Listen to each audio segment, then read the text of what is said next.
growth mindset. What is it all about, and how does it affect dog sports, dog gym training, and all of these things?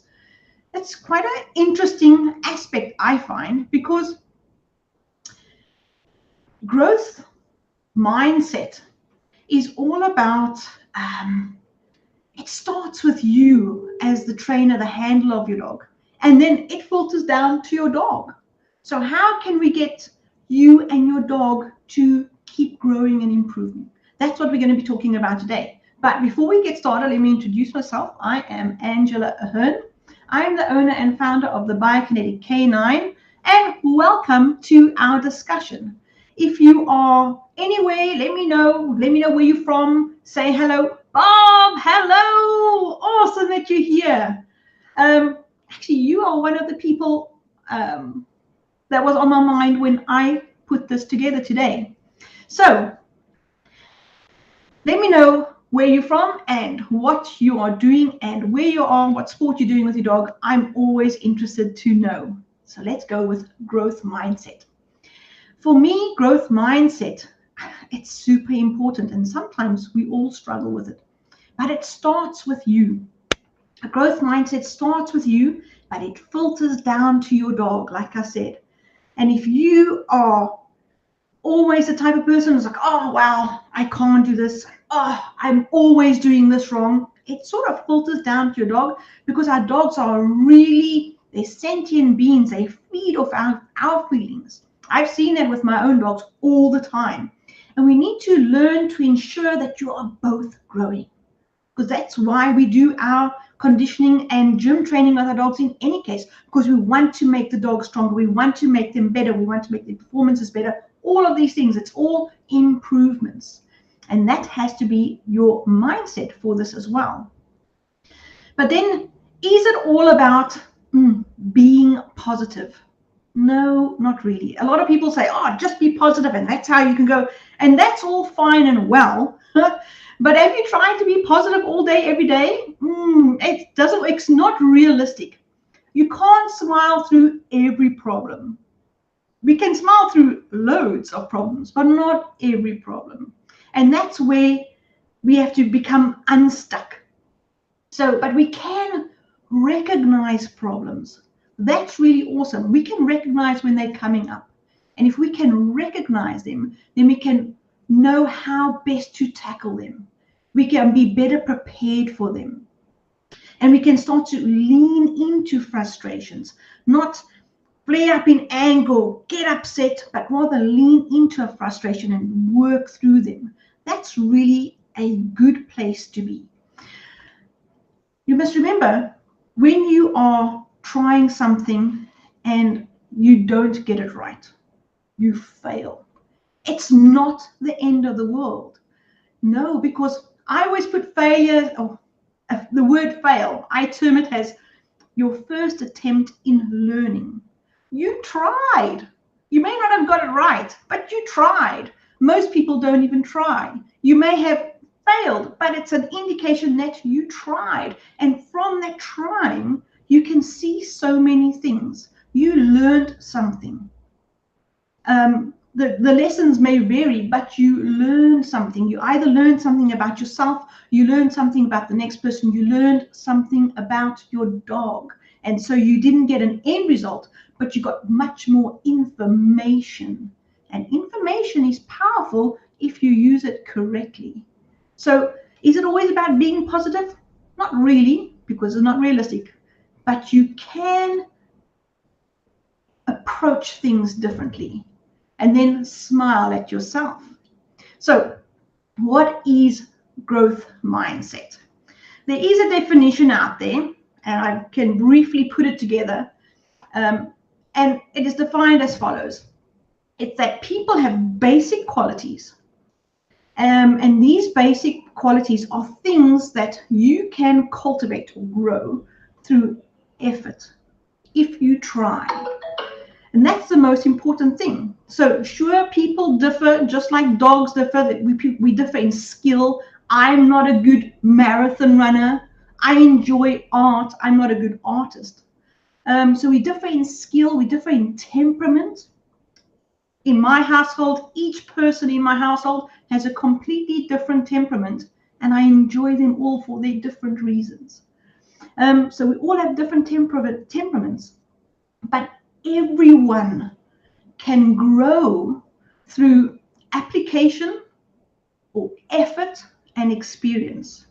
If you put in the effort and you learn from those experiences, you can grow. And the exact same thing happens with your dog. Think about your training with your dog. When you first went onto the field, I remember my first attempt at teaching my dog to heel. Oh my word, I looked like a flamingo as I was trying to master this whole luring thing. And yeah, I've got my arm up in the air just to balance myself. Hello, person. Thank you for joining us. I can't see your name, but I'll see afterwards on the comments. Thank you for joining. So as I was saying, my first attempt at healing, it was, if somebody took a video, oh my word, it would have been a comedy from I don't know where. I must have looked hilarious. But now, through continuous effort and practice, because my first attempt was fail, first attempt in learning. And I learned all the time, and your body becomes used to things, and you get body mechanics, you start to understand how your body works, and then you start to understand and what your dog's telling you and what he's trying to say and why he's looking at and his expressions. You learn these things from your dog. And that is that through application and effort, you get experience and you learn things. So recognize that to become good at anything, it takes time and it takes practice. Sometimes we don't have the patience in ourselves to gain that time and to gain enough practice hours in to learn from it. And if we don't have enough patience for ourselves, we certainly sometimes don't have patience for our dogs to get things right the first time. We see this in exercises that dogs have to do. And if you can think, a dog doesn't understand English, not from a bar of soap, doesn't understand any language you speak to it. And yet we're asking the dog to do something with its body. And we ask them to do this by showing them a technique with our body, which is not like a dog's body at all. And we get upset when the dog can't get it right. Damn it, how much more must I show you? And the dog is only working with the information he's receiving, but not only the information he's receiving, the information that he understands or perceives to understand. So just be careful. It's have the patience to enjoy the practice and the time that your dog is putting into an exercise. That will help grow his mindset and his belief in himself and his confidence in performing an exercise. These things apply to you and it applies to your dog. Have that patience with yourself.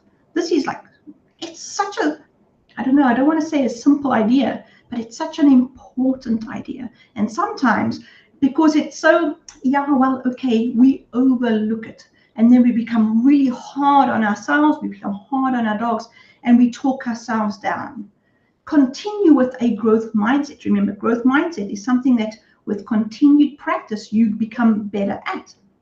So growth mindset is all about not shying away from your weaker areas. No, but rather taking them on. Work on your weaknesses. A lot of people know what their weaknesses are when they go to the gym, but they don't like training those areas. So they continue training their strength areas. Oh my word, you see these people, they don't like leg day. They got these legs and they got these huge, big top bodies because that's what they like training. So don't only work on your weaknesses, work on the strengths as well. Oh my word, wrong way around. Don't work only on your strengths, work on your weaknesses. That's more important than the strengths. The strengths are there, the strengths are things that you can do, but work on the weaknesses. So when we see Mario, hello. So when we see that if your dog has got to stand on a platform and they've got to stand really still, and the dog can't. I get all these excuses. Oh, my dog is so excited. This is how he is. It's a high drive dog. Many of the times, the dogs are not standing still for a reason. Yes, they may be excited. They may be nervous for the equipment. They may be at a state where they don't know what you're asking of them. So they're walking, standing around and moving their feet. And by them moving their feet, they're not engaging the muscles they need to engage to perform a certain movement or exercise. So that then is a weakness, not in the dog, but possibly in the understanding of what you're asking of a dog. And that is something that you have to work on. So when you are working on a weakness, take a look at what part do you have to overcome to get there. So when you're working on weaknesses and not completely ignoring the strengths, work on the strengths, but concentrate on the weaknesses, because then you are going to try and balance yourself out, not only in the body, but also in the mind for yourself and your dog. You're going to work on their body. Yes, you want to balance them out, but you're also going to be working on their mind and their ability to focus and to learn a new skill. This is something huge. So remember, when you are working on your weaknesses, you are busy overcoming obstacles. That is an awesome thing, because when you overcome an obstacle, suddenly you feel like you've accomplished something. The same with your dog. If my dog gets something right and I go, wow, yes, look at you. His eyes light up like this. They've accomplished something. So you always want to be able to give that sincere awesomeness to your dog, that they've done something fantastic. Start small. If your dog is not getting something right, don't be afraid to dial back. Start small. If I see this huge, big mathematical sum on the board, I can't do that. But if I learn from the beginning of 1 + 1 = 2 and 2 × 2 = 4, if I learn all the basic operations, I will eventually be able to do the big sum. The same thing with the dog. Don't just give them the big sum. Don't be afraid to dial back the exercise and start small. Get that basic foundation 100% correct, even if it is getting the dog to stand still and to take it in. You're going to be taking that basic skill. It's going to excel and push you further than you've ever known. So work on the weaknesses. Don't give an excuse of my dog's high drive, or my dog can't, or my dog this, that. Work on the small things. Nancy, hi. Oh my word, you training German Shepherds in dock diving, fast cat, and IGP. Oh my word, that is a busy life. That's awesome. So I'm hoping you enjoy what we're saying. So remember, start small, dial back if you have to, restart, try again. Remember, great growth mindset is that that the doing part, the trying part of something. At least you tried. Then, of course, look past your now. It's not about where you are now. Track your progress. Mark it down. This allows for reflection when you get stuck. Because when you get stuck, reflect about where you are. Dial back and look about how far you've come. Bob, this is where I'm talking about you. Bob sent me a video of her dog that she took a year ago. And I just saw a video of a dog last week. And I went, my word, this dog has grown so much. I was like, wow, I had this big smile. I've still got the big smile on my face the whole day. That video just made my day. So look back and see how far you've grown. See how far you've grown and come to now. So where you're stuck, don't go, oh, that's the end. No, you've come so far. And then when you're there, think about your way forward and what you could achieve. If you just apply half of what you've done to the next half of the time that it took to get here, because that's the wonderful thing about growth mindset. When you are stuck and you start to do things in small bites, then you are going to have this thing of exponential growth. It's a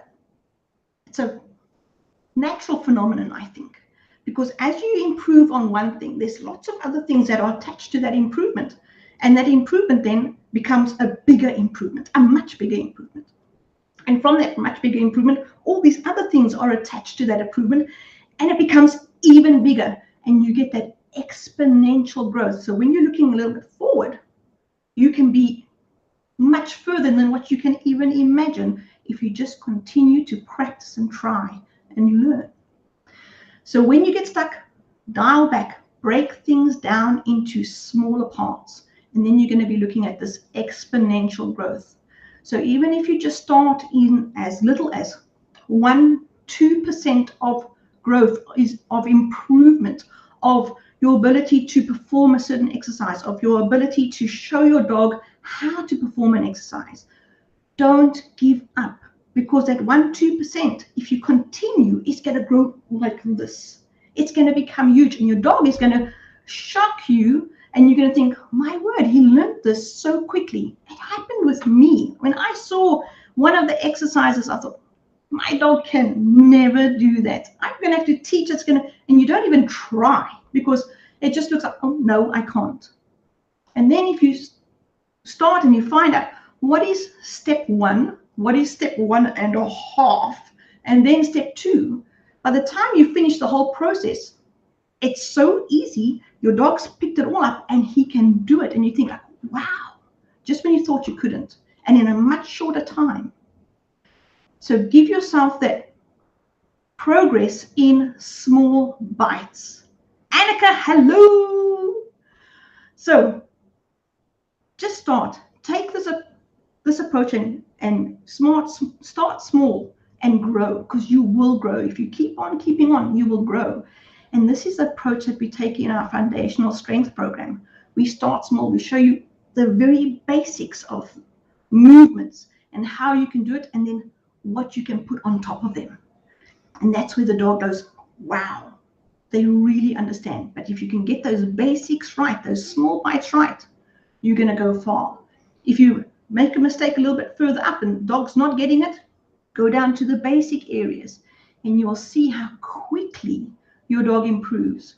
Even if you're going to be working on just keeping the feet still, because that was missing on your first step forward, go back and keep the feet still, and you'll see how the dog grows. That's what you want to see. And then, of course, for your growth mindset, always remember that the process is much more important than the result. The result may be this big thing of a fit and healthy dog, but the process of getting there is much more important.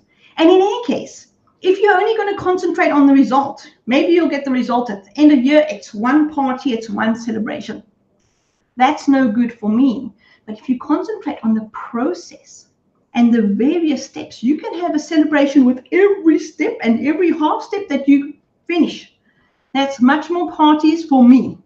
And that's a much more better thing that I would want to do. So process is much more important than the result. The result you're going to get there if you continue.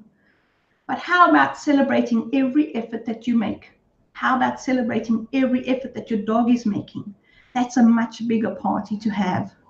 Much more celebrations in a week for me in any case. And those celebrations, they keep you motivated, they keep you going.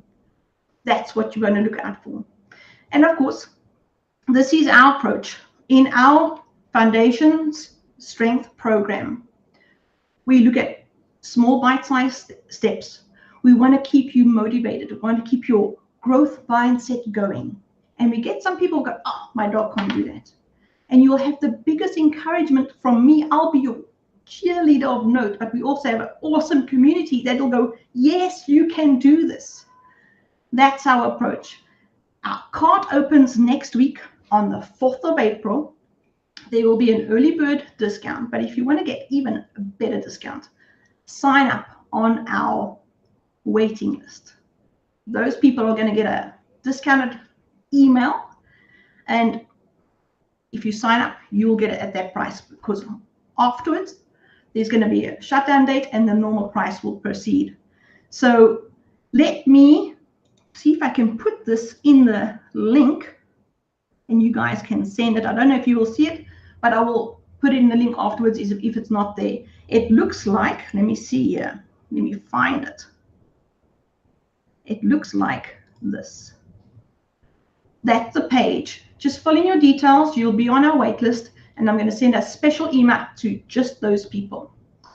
Annika, you say you are so agreeing with what I'm saying. That is awesome. But it's so important for everything that we do with our dogs. You want to celebrate their huge success because they're trying to understand us. They don't really know what's going on. And if we can go, wow, look at you, you're doing so cool. Then they will try everything for us.